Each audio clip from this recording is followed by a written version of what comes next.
All right, let's move on to a forward over 7,500 that you like, Matt. Two guys in this price range who are out, so 8 guys to choose from.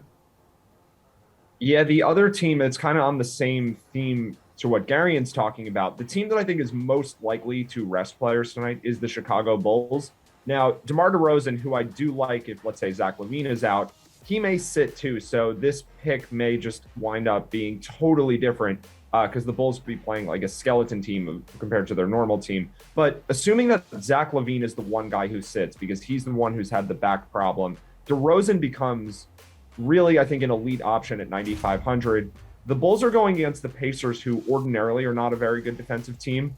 They're also missing all of their big men potentially. We still have Goga Batadze and O'Shea Brissett, who are questionable, but those are backup bigs for them anyway. Like all the starting frontcourt players, most notably Miles Turner, are out for the Pacers. So this becomes a really bad defensive team. DeRozan could sit too, but assuming he plays and LaVine doesn't, that means more usage for DeRozan, more time with the ball, more stats across the board for him. So this is definitely a game we really have to monitor as far as what the Bulls decide to do in terms of rest. But if we get DeRozan out there without LaVine, then maybe he does deserve to be the highest priced player on this slate. Yeah, DeRozan will be 9,500 in that spot. Garion, who's a forward over 75K that you like?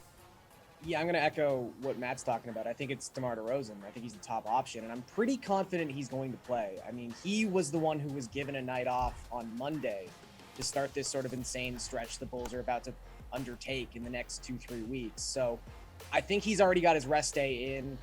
LaVine mentioned post-game that his back really was bothering him in that Raptors contest. It seems like Billy Donovan all but admitted that he will probably get the night off tonight. You know, something to watch for still. But so far this season, DeRozan goes from being a 30% usage player to a 35.8% usage rate in the over 700 minutes he's played without Zach LaVine this season.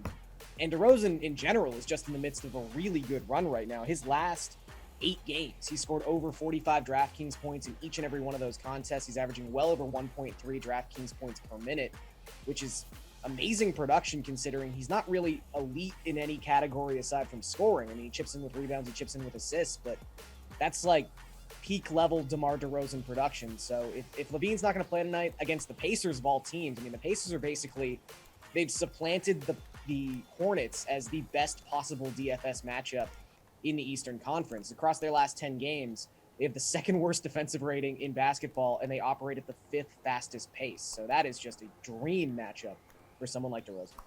Nick, you echoing what these guys are saying? Yeah, I'm in lockstep with these guys. Although I will say, look, LaVine, we expect he's not going to play tonight. If by some chance he does, I still do like DeMar DeRozan in this spot because since LaVine has returned, one thing we've seen kind of hike up as much as his points have gone down, his fantasy points have stayed up because he's distributing the ball really well too, taking advantage of LaVine, of course, and Vucevic being in the lineup. You guys talked about how bad Indy is defensively, and this is the second highest total on DraftKings Sportsbook tonight. Another guy I do like, though, if you're looking for someone a little bit cheaper in this range, over 7.5K. Evan Mobley is another guy, too, going up against Charlotte.